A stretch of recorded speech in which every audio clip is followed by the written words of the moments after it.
Hello everyone, I thought I'd do a quick update because I had all these things planned to do videos and stuff while I was on uni break, and then my body had other ideas so I haven't done anything on YouTube because I have been dealing with that.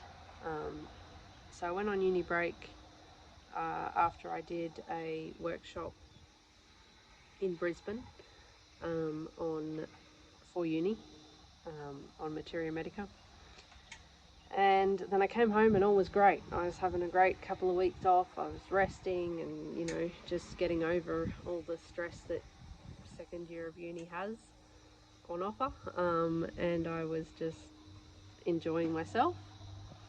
And then they installed the smart meters on our water, which I wasn't real happy about because they installed the ones on for our electricity and it was right outside my bedroom window, and it made me actually quite ill to the point where I couldn't sleep in the bedroom anymore.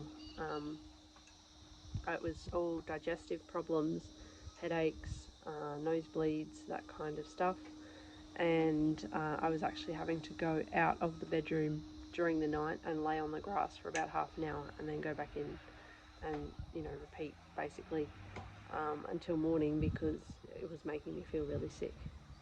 And my husband was unwell as well from that, and we did end up putting some blockers on it to change the stuff so it doesn't affect us so bad, and it did help, but it was still really hard to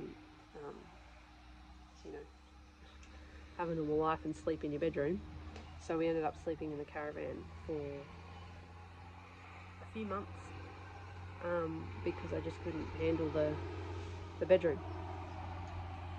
So they did that, and then 2 days later I woke up with my heart racing. I thought that's a bit strange for it to be racing when I've been asleep. So I just sort of thought, oh well, maybe it's just the residual stress or something, I don't know, and just kind of didn't ignore it, but noticed it and kind of went, oh well, I've had anxiety attacks before, and the heart races with them and I feel like I can't breathe for a few minutes and then it goes away. So I thought I was just that and it'll be right soon. Anyway, it wasn't. So day one went by and the heart had raced all day and was starting to get a bit sore. My chest was starting to get a bit sore by the end of the day. It wasn't like majorly sore, it was just like as if it was getting sore because the heart kept like racing and beating quite hard and pushing against it all the time, sort of thing. So it was aching a little bit, but it wasn't terrible. I had no pain in the arm or no other sign of anything. It was just a little bit tight in the chest from this heart racing. So I thought, okay, well, it's a bit strange, but maybe it'll be gone in the morning. So I went to bed, woke up with it again, and I also lost my appetite at this stage. I thought, oh, maybe it's some sort of virus or something that I've come down with, so I didn't worry about it too much. It was bothering me a little bit. I was starting to get a little bit out of breath and having to stop doing things and sit down for a minute to catch my breath. I was breathing fine. I didn't have a wheeze or anything like that, but I just felt like, I was breathing to try and catch up with my heart, I guess. And I'd sort of try and slow my breathing to slow it down, and that wasn't really working. I took some rescue remedy on day 2, and that didn't really do anything.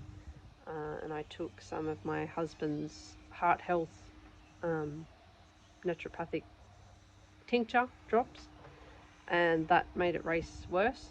So I was like, okay, well, that didn't work. And then it sort of went back to the normal race fairly quickly. It sort of raced for about 5 minutes maybe, faster, and then it went back to the normal race, which was about 90 beats per minute. So anyway, I just kind of ignored it. I didn't eat much that day because I didn't have much of an appetite and I just felt really tired, so I just took it easy. And then we got to day 3 and I was having acupuncture that day anyway because I do that as like a maintenance thing for me. I have acupuncture, and he does moxa, and he does some chiropractic type stuff, and he does all sorts of things. He's a bit of a multitasker like me.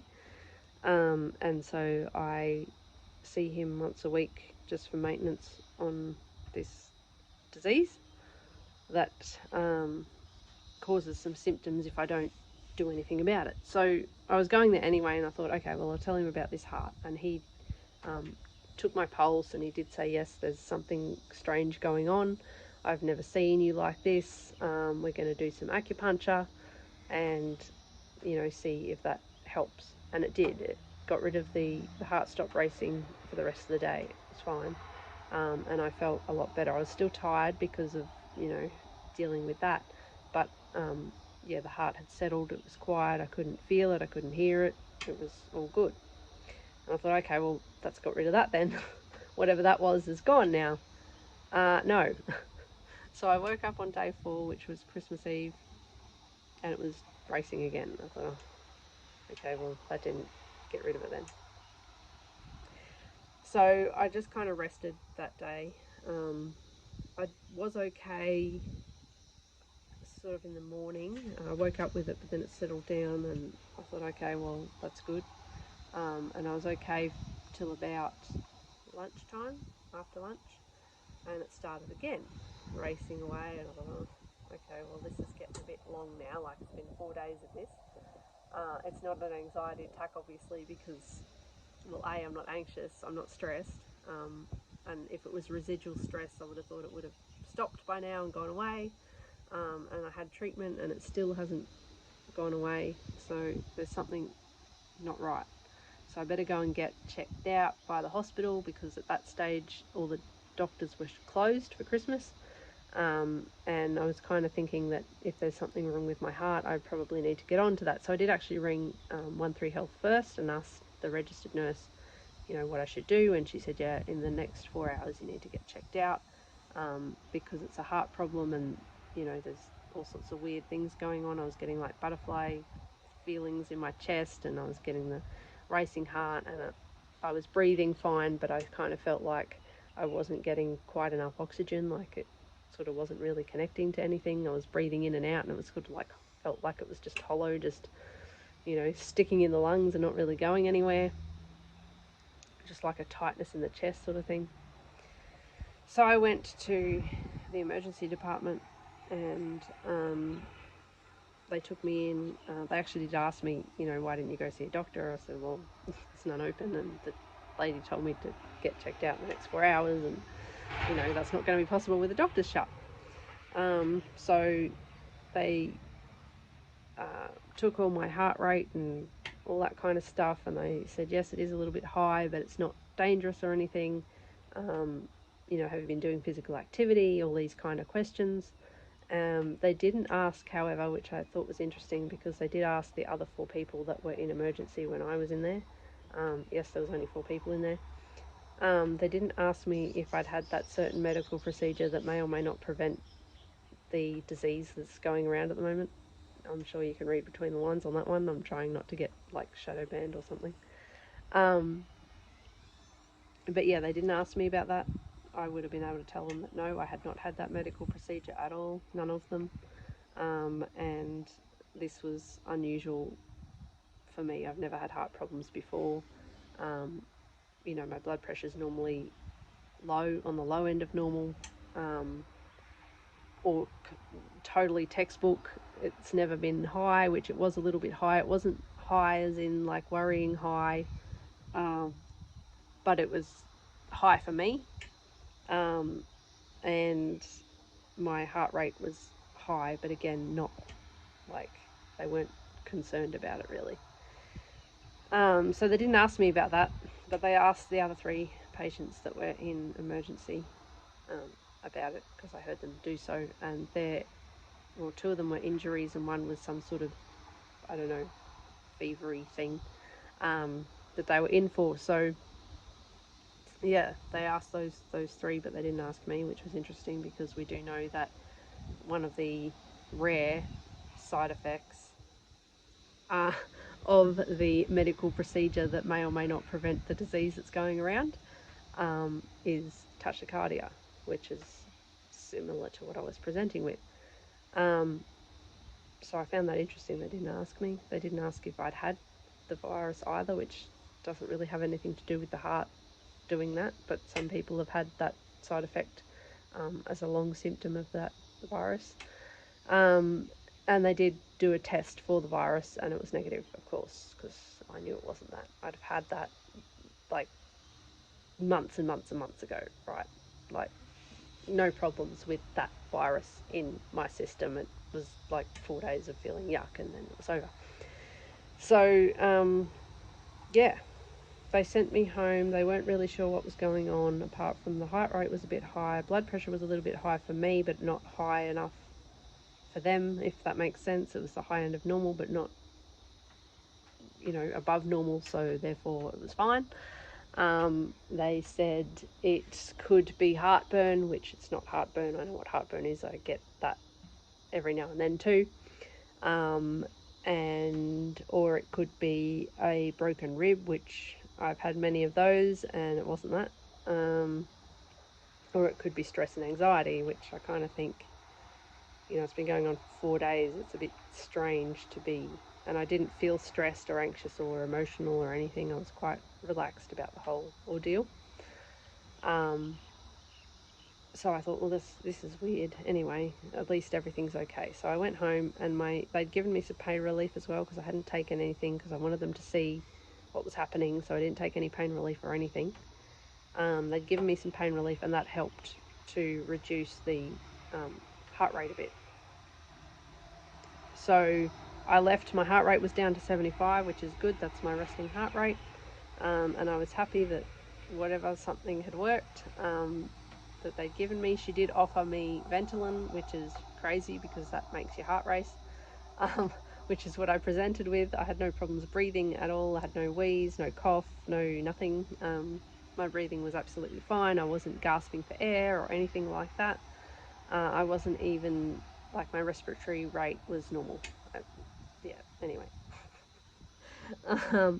So yeah, there was no problems with that, apart from the fact that I felt like it was tight, like I couldn't, which I can often get if my rib cage is sort of, because I've broken it so many times or whatever. Sometimes it fights with each other for space, or I don't know what it's doing, but when it does that, sometimes I get that feeling like it's a little bit tight to breathe. And so I'm very good at shallow breathing, which is not such a good thing, and I do have to remind myself to take deep breaths, but that hasn't happened for quite some time. Since I've been doing the acupuncture and the moxa and all that kind of stuff, it stops it from doing that, and was breathing fine at the time, even though I had that tight feeling. Anyway, so I went home, and the next morning it was there again, and I just kind of ignored it. I thought, okay, well, there's nothing wrong with you, just get over it. Get on with the day. And that was Christmas. So the morning I had a little bit of a heart race. It seemed to settle down.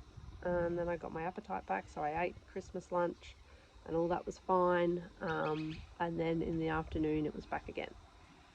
I was like, oh, for goodness sake, leave me alone. So that was day 5. Day 6, it was pretty much on and off for day 6 all day, but at least I was getting some breaks, which was really helping. And then day 7 is pretty much like it is now. So every time I eat something, pretty much, I mean, sometimes it doesn't do it, but most of the time, every time I eat something, it will race. And I can't pinpoint any kind of ingredient that causes it. It just seems to be anything. Fruit can trigger it. Like fruit, vegetables. I've tried eating just one thing to see if that makes any difference, and no, it doesn't. So there's something weird going on with the autonomic nervous system or something. I don't know what's going on, but that's my theory now, is it's actually in my head. Some sort of autonomic nervous system something or other going on, because I have been having seizures, which I don't normally have very often at all. So there's something going on. But I haven't been back to the doctor or anything, because I don't know. I just think, why? when they're just going to tell me that it is all in my head, which I kind of believe that it is in my head, but not under my control. Like it's not, I don't feel stressed, I don't feel anxious, I don't feel worried about eating. I eat normally, and then it comes on for about 20 minutes after I eat. And if I sit down and relax for those 20 minutes, it goes away. If I don't, if I get up and do things or have conversations with people, then it lasts longer, but it doesn't seem to get any worse. It just stays at that high heart rate, and then it goes away when I rest again. So at least now I'm having breaks. It does make me a bit tired. And I woke up this morning with a seizure hangover as well. And anyone with epilepsy, like, I really empathize with you on those. They're horrible. It's kind of like a hangover that you get, from too much alcohol, but without the fun beforehand. So I've probably had a fairly significant um, seizure in my sleep. And my seizures are petit mal seizures, so they're not falling on the ground and, you know, full blown seizures. So they're not really dangerous to me in that, breaking bones and that kind of thing from falling over. I just shake my hands and sort of go a bit spacey. I can still kind of talk while it's happening, and I am aware that it's happening for most of it, normally sort of towards the um, summit or the middle of it, the peak of it. I go a little bit unaware of what's going on, but not really. Like, I'm still kind of able to function. I'm able to stand up or sit down or, control that side of it. But yeah, my hands are shaky and I'm sort of, my speech is slurred and all that kind of stuff.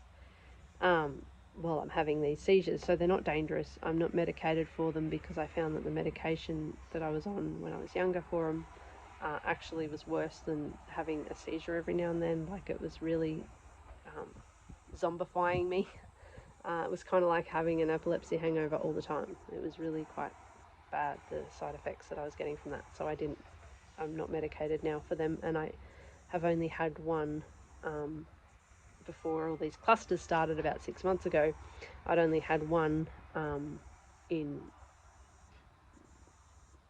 8 or so years, um, and that was straight after the bushfires, so stressful situation. Brought that on, and so I was okay with that. But now these are happening fairly regularly, and obviously in my sleep, which is kind of common. And yeah, so not sure what's going on at this stage. I will eventually go to the doctor, I suppose, and test out their diagnostics. But I kind of just would like to know what's going on. It's not that yeah, it's not that I'll accept their treatment for it. Maybe, I don't know, but yeah, I would like to know what the cause is. I don't know that they're not very cause focused, a lot of doctors, and I am in the process of getting a new doctor because my doctor has left, and he was actually really good. He sort of did as he was told a bit and didn't push anything on me, because that really doesn't work for me. I'm more likely to get up and walk out because I don't believe in unnecessary testing and unnecessary diagnoses and all that kind of stuff. If there's something going on, then I like to know what the cause is, but I'm not always going to accept the treatment options either that they have. That's just me. I'm just not. I don't have a lot of trust in the pharmaceutical industry, or any for that matter, really. However, I'm not against having operations if you cut your leg off and you need it sewn back on, and or you've got a massive infection and you need antibiotics and that kind of thing. Then I do that, but yeah. Anyway, so that's where we're at. That's why I haven't been on, because I've been sort of dealing with all this. And yeah, but I am hoping to get back into it. And also, the gardens are dying. It's been very, very dry here in Stanthorpe, and the gardens are dying, so there's not much to show you either, which doesn't really help. It's a little bit depressing to go out in the garden and see that nothing's really growing and most things are dying. And yeah, my kiwi fruits all died. Even though I was watering them and trying to baby them through, they just died. It's been worse than the drought, actually, here. So yeah, lots of things going on, but that's why I haven't been doing the videos I wanted to do. So I hope everyone else is doing well and had a good Christmas and New Year's, and welcome to 2023. Time to buckle up for this wild ride. And yeah, we'll be hopefully seeing you soon. Bye.